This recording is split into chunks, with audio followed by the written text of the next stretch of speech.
Hello मेरे प्यारे बच्चों, आप सभी का स्वागत है आपके अपने चैनल ज्ञानी बाबा 875 में। मैं दुर्गेश सर आप लोगों के लिए लेकर आ गया हूं क्लास 10th का VVI सब्जेक्टिव प्रश्न, जो आपके परीक्षा में निश्चित रूप से ही पूछा जाएगा। 10 प्रश्न लेकर आए हैं, कम से कम 2 से 3 प्रश्न आपके बोर्ड एग्जाम में पूछे जाएंगे। तो आइए देखते हैं जो प्रश्न क्या है। तो आपके स्क्रीन पर पहला प्रश्न है, राष्ट्रवाद किसे कहते हैं? राष्ट्रवाद किसे कहते हैं ना? तो राष्ट्रवाद किसे कहते हैं? राष्ट्रवाद एक ऐसी सामाजिक परिकल्पना है, मतलब कि राष्ट्रवाद एक ऐसी सामाजिक परिकल्पना है जिससे किसी भी छोरों में अहम योगदान होती है ना। अर्थात किसी भी देश का विकास करना राष्ट्रवाद कहलाता है ना। राष्ट्रवाद का विकास 19वीं शताब्दी में यूरोप में हुआ था ना। तो राष्ट्रवाद मतलब कि किसी भी देश का जो विकास है, विकास करना ही राष्ट्रवाद कहलाता है। और राष्ट्रवाद का जो विकास है वो 19वीं शताब्दी में हुआ था। आइए देखते हैं अगला प्रश्न क्या है। तो अगला प्रश्न है कि 1789 ईस्वी के फ्रांस की क्रांति का मुख्य कारण क्या है? 1789 ईस्वी के जो फ्रांस में क्रांति हुआ था उसके मुख्य कारण क्या क्या है? तो 1789 ईस्वी के फ्रांस की क्रांति का मुख्य कारण राजनीतिक, आर्थिक, सामाजिक, बौद्धिक कारणों को माना जाता है ना। 1789 ईस्वी के फ्रांस की क्रांति का जो मुख्य कारण है वो क्या है? तो राजनीतिक, आर्थिक, सामाजिक, बौद्धिक कारणों को माना जाता है। फ्रांस की क्रांति के समय निरंकुश शासक लुई 16वां था ना। जब फ्रांस की क्रांति जब हुई उस समय जो उसका शासक था कौन था? लुई 16वां था। इसके काल में भ्रष्टाचार का बोलबाला था, मतलब कि इसके काल में बहुत सारा भ्रष्टाचार होता था। सभी प्रदेशों की आर्थिक स्थिति खराब थी, मतलब कि जो भी प्रदेश थे उस सभी का जो आर्थिक स्थिति है वो दयनीय थी, काफी खराब थी। जबकि पादरी एवं कुलीन वर्ग की स्थिति अच्छी थी, और पादरी एवं जो कुलीन वर्ग थे उनकी स्थिति जो थी बहुत अच्छी थी। इस क्रांति के मार्ग को वाल्टेयर ने आगे बढ़ाया, और ये जो क्रांति थी 1789 की फ्रांस की क्रांति, इसे वाल्टेयर ने आगे बढ़ाया। फिर देखते हैं अगला प्रश्न जो है वो प्रश्न क्या है। तो मध्यम वर्ग से आप क्या समझते हैं? मध्यम वर्ग से आप क्या समझते हैं? अगर यह वीडियो आपको पसंद आता हो तो वीडियो को शेयर करना ना भूलें, चैनल को सब्सक्राइब करना, वीडियो को लाइक करना ना भूलें। तो आइए देखते हैं इसी के साथ अगला प्रश्न कि मध्यम वर्ग से आप क्या समझते हैं? समाज में रहने वाले वैसे लोग जो अपना जीवन निर्वाह छोटे छोटे व्यापार और नौकरियों के माध्यम से करते हैं उसे मध्यम वर्ग कहते हैं। कहने का मतलब क्या हुआ कि समाज के वैसे सभी लोग जो छोटे छोटे कार्य करके एवं नौकरियों के सहारे अपना जिंदगी बिताते हैं, अपने जिंदगी का निर्वहन करते हैं, अपनी जिंदगी का निर्वाह करते हैं, उसे हम लोग मध्यम वर्ग कहते हैं। ठीक है, आइए इसी के साथ देखते हैं अगला प्रश्न आपका क्या है। अगला प्रश्न जो है जालबेरिन क्या है ना। जालबेरिन जो है वो क्या है? तो जालबेरिन एक व्यापारिक संस्था थी। जालबेरिन जो थी वह एक व्यापारियों की संस्था थी, ठीक है, जिसका गठन 1834 में प्रसा ने किया था। जिसका गठन जो है 1800 कब किया गया था? तो 1834 ईस्वी में प्रसा ने किया था। इसका मुख्य कार्य व्यापारियों के हितों का रक्षा करना था, और इसका जो जालबेरियन का जो मुख्य कार्य था यह था कि व्यापारियों की रक्षा करना था।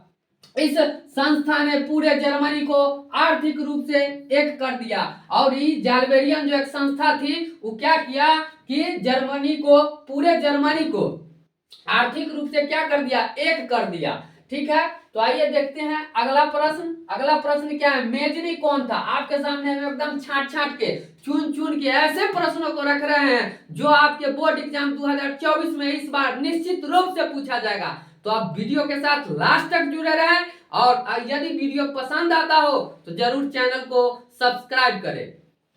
आइए देखते हैं मेजनी कौन था।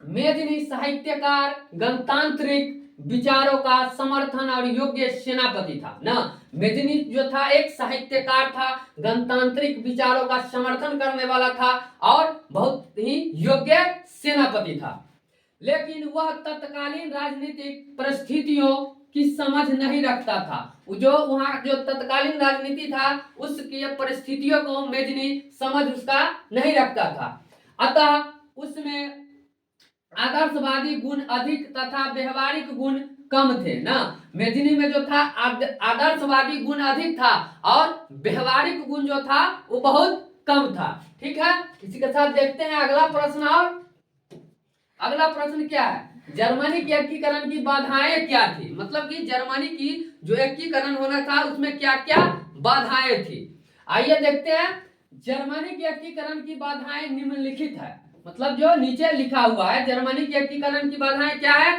निम्नलिखित है। तो ऑप्शन ए में क्या हो जाएगा, देखिए लगभग 300 छोटे बड़े राज्य। मतलब कि वहां पर जर्मनी में जो लगभग 300 छोटे बड़े राज्य था जो कि जर्मनी के एकीकरण का बहुत ही मतलब उसके एकीकरण में बहुत बड़ा बाधा था। उसके बाद क्या है, इन राज्यों में व्यापक राजनीतिक सामाजिक तथा धार्मिक विषमताएं थी। और ये जो 300 छोटे बड़े राज्य है इनमें राजनीतिक सामाजिक तथा धार्मिक विषमताएं हैं। 3 में क्या नाम, सी में क्या है, राष्ट्रवाद की भावना का अभाव था। और इन सभी राज्यों में क्या था कि राष्ट्रवाद की भावना का अभाव था, कमी था। चौथा पॉइंट है ऑस्ट्रिया की हस्तक्षेप। मतलब इसके जर्मनी की जो एकीकरण की बाधाएं था उसमें ऑस्ट्रिया भी हस्तक्षेप कर रहा था। 5वां क्या है, ई में मेटरनिख की प्रतिक्रियावादी नीति। और 5वां पॉइंट है मेटरनिख की प्रतिक्रियावादी नीति थी। तो आइए देखते हैं आपके सामने अगला प्रश्न क्या है, मेटरनिख युग क्या है। मेटरनिख युग मतलब किसे कहा जाता है ना, मेटरनिख युग क्या है। 1815 ईस्वी से लेकर 1848 ईस्वी तक का समय मेटरनिख काल कहा जाता है ना। मतलब कि 1815 ईस्वी से लेकर 1848 ईस्वी तक का जो समय है वो मेटरनिख काल कहा जाता है या मेटरनिख युग कहा जाता है। यह एक ऑस्ट्रिया का चांसलर था। मेटरनिख जो था वो ऑस्ट्रिया का चांसलर था जो एक घोर प्रतिक्रियावादी राजा था। ठीक है, इसका मूल मंत्र था परिवर्तन में बाधा पहुंचाना। और मेटरनिख का जो मूल मंत्र था वो क्या था, परिवर्तन में बाधा पहुंचाना। तो आप वीडियो छोड़ के कहीं नहीं जाइएगा। वीडियो अगर पसंद आता हो तो चैनल को सब्सक्राइब कीजिए, वीडियो को लाइक कीजिए और ज्यादा से ज्यादा शेयर करके मेरे साथ आप जुड़े रहे। आइए देखते हैं 8वां प्रश्न क्या है, 1848 ईस्वी में फ्रांसीसी क्रांति के मुख्य कारण क्या थे। 1848 ईस्वी के जो फ्रांसीसी क्रांति थे उनके मुख्य कारण क्या थे।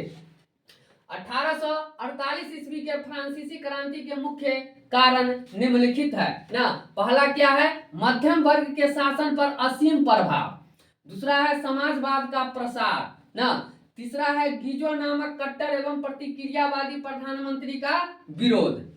और चौथा क्या है, लुई फिलिप की नीतियों का विरोध। मतलब फ्रांसीसी क्रांति का मुख्य यही 4 कारण है कि मध्यम वर्ग के शासन पर असीम प्रभाव था, समाजवाद का प्रसार था, गीजो नामक कट्टर एवं प्रतिक्रियावादी प्रधानमंत्री का विरोध हुआ, उसके बाद लुई फिलिप की नीतियों का भी विरोध था। आइए देखते हैं अगला प्रश्न क्या है। अगला प्रश्न है आपके सामने, रॉलेट एक्ट से आप क्या समझते हैं ना। इस अधिनियम के अंतर्गत एक विशेष न्यायालय के गठन का प्रावधान था ना। मतलब कि रॉलेट एक्ट के तहत क्या था कि एक विशेष प्रकार के न्यायालय का गठन का प्रावधान किया गया था जिसके निर्णय के विरोध में कोई अपील नहीं की जा सकती थी। और इसके द्वारा जो भी निर्णय लिया जाता था उसके विरोध में कोई अपील नहीं किया जा सकता था। ठीक है, किसी भी व्यक्ति को अमान्य साक्षी और बिना वारंट के भी गिरफ्तार किया जा सकता था। मतलब किसी भी व्यक्ति को जो पकड़ा गया न वारंट मिलता उसको दिया जाता था और कोई भी अमान्य साक्ष्य मतलब बिना सबूत के ही उसको क्या कर लिया जाता था, गिरफ्तार किया जा सकता था रॉलेट एक्ट के नियम के तहत।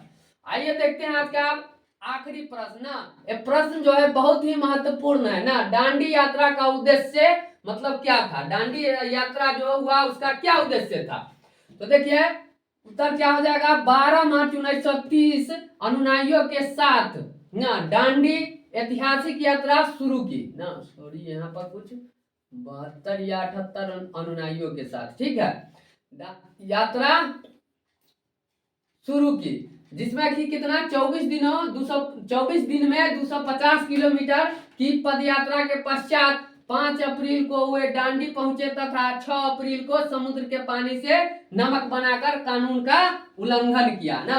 मतलब क्या हुआ कि 12 मार्च 1930 को महात्मा गांधी अपने अनुयायियों के साथ डांडी की ऐतिहासिक यात्रा शुरू की ना, जिसमें कितने टाइम लगा 24 दिन में कितना 250 किलोमीटर। देखिए बहुत सारे किताब में दिया गया हुआ है कि 385 किलोमीटर, लेकिन जो 10वां का जो बुक है उसमें दिया गया हुआ है कि 250 किलोमीटर ही, इसीलिए हम इस प्रश्न में भी 250 किलोमीटर का ही जिक्र कर रहे हैं।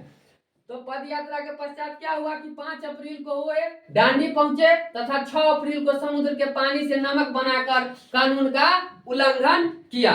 तो आज का वीडियो यहीं समाप्त होता है। यदि आपको यह वीडियो पसंद आता हो तो इसे ज्यादा से ज्यादा लाइक, शेयर और चैनल को सब्सक्राइब करना न भूलें।